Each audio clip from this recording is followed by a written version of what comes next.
Yeah! YouTube, what up? Welcome to another edition of Wrestling with Watts, and I'm Watts. I hope everybody's prioritizing their mental health, their physical health. I hope everybody is ready to finish this year strong. We only got a couple more weeks. We only got a few more weeks to New Year's Day.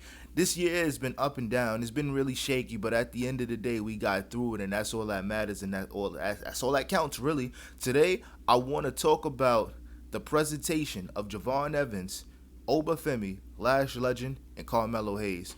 All we was asking for this entire time is a little inclusion. You know what I'm saying? And this right here was the epicenter of what we've been asking for. Not quite the epicenter of what we've been asking for. Let me rephrase that. But we're in the ballpark. We're in the ballpark. And this just goes to show you exactly what I've been saying this entire time. If they wanted to book these guys a certain way, they can. Because look at what they was doing with Tiffany Stratton. And I try not to make this a race thing, but when you see months, years on out, there's no black representation at these PLEs, when in reality, all you got to do is book them accordingly, that's kind of crazy. That's kind of crazy. And I'm never going to shut my mouth about it, because at the end of the day, if I don't talk about it, if my people don't talk about it, then who the hell is going to talk about it? It's just going to go undiagnosed and stuff like that, and I don't play that. Last night was looking like UPN, bro. Real spill.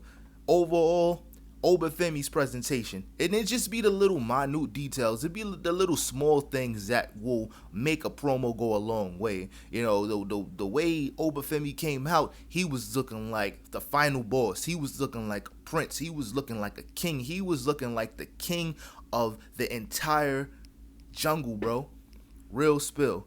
He was looking like, yo, I can kill a lion with my bare hands, so stop fucking with me. You know what I'm saying? The presentation, the drip, you know, the way he came out and told Cody, yo, you're looking past me, and you probably shouldn't be looking past me right now, because if you do that, I'm going to tear you apart. That was good. And even down to the little small thing when Cody Rhodes tried to walk away and he grabbed him and was like, where the fuck is you going?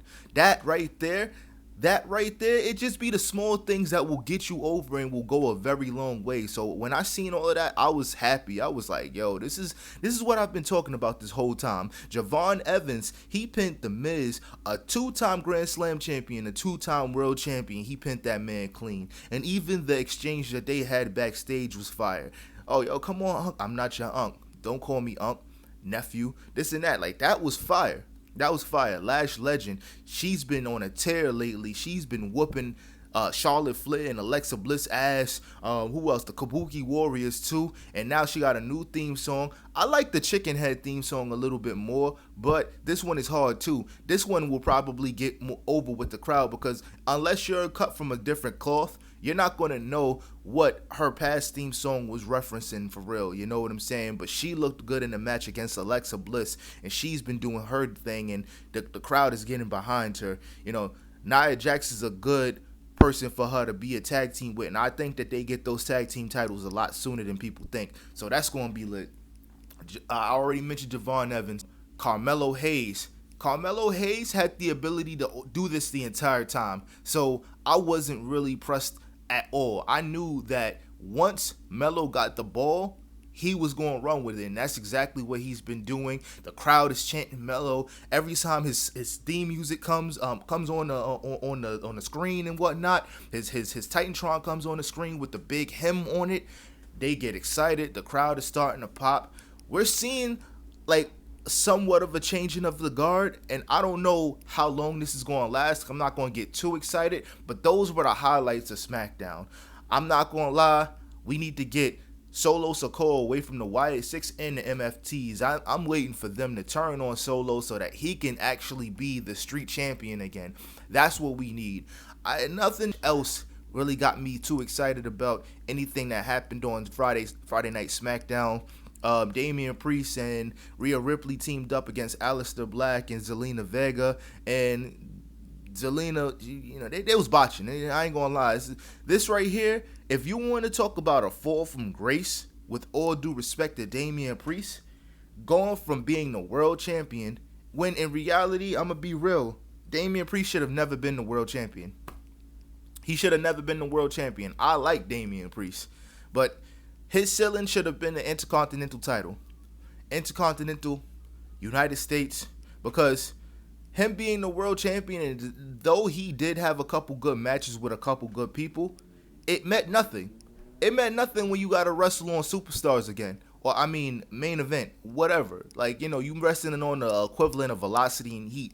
No, no, no. If he was a mid-card guy, he would have still been in the rat race, and he would have still been doing things. I think that Triple H still got high hopes for the man, but I'm not going to lie. Like, his ceiling should probably be the U.S. title, and I'm going to be completely real. That United States title is coming off Ilya Dragunov at some point. I think the next person to win it should be Carmelo Hayes. I totally feel like that. I 100% feel like that. And I'm willing to bet the house that Carmelo Hayes is the Iron Man at the Royal Rumble. I don't think he's going to win, but I think he lasts the longest in the match this year. We shall see. I need to see a little bit more. Tonight, John Cena's retirement match. He's facing Gunther. I hope they don't have him tapping out. But if they do, it is what it is. Javon Evans and Leon Slater face the World Tag Team Champions, AJ Styles and Dragon Lee. Then we got Sol Ruka versus Bayley. It's hard, yo. Like, they're not doing right by Bayley. I'm not going to lie, yo. But at the end of the day, it is what it is. She should be the Intercontinental Champion, the Women's IC Champion. That's how I feel. And then we got Obafemi versus Cody Rhodes. I know that neither man is going to get pinned. It's probably going to be a situation where somebody's going to interfere. Maybe Ricky Starks interferes. Maybe, just maybe, Drew McIntyre comes out and he interferes. But overall, it's going to be a tearjerker because John Cena retiring is kind of crazy. No matter how you might feel about him, he's the greatest of all time, bro. And that's just straight facts. I don't know what to tell y'all. Man. But yo, listen, man. Like, comment, subscribe. If you like what you see here, stay. Put that notification bell on for me because, like, I've been getting shadow banned. Like, a lot of people has been telling me, yo, you've been dropping. I didn't even know. And that's because YouTube don't fuck with me. I don't understand. YouTube just don't fuck with me because how the fuck do I go from getting all of these views and then as soon as I start talking about black shit, as soon as I start talking about black shit, my views go down. It is what it is. You know what I'm saying? We in it for the love of the game. But yeah, I appreciate y'all. Like, comment, subscribe. I love y'all. I'm out. Peace.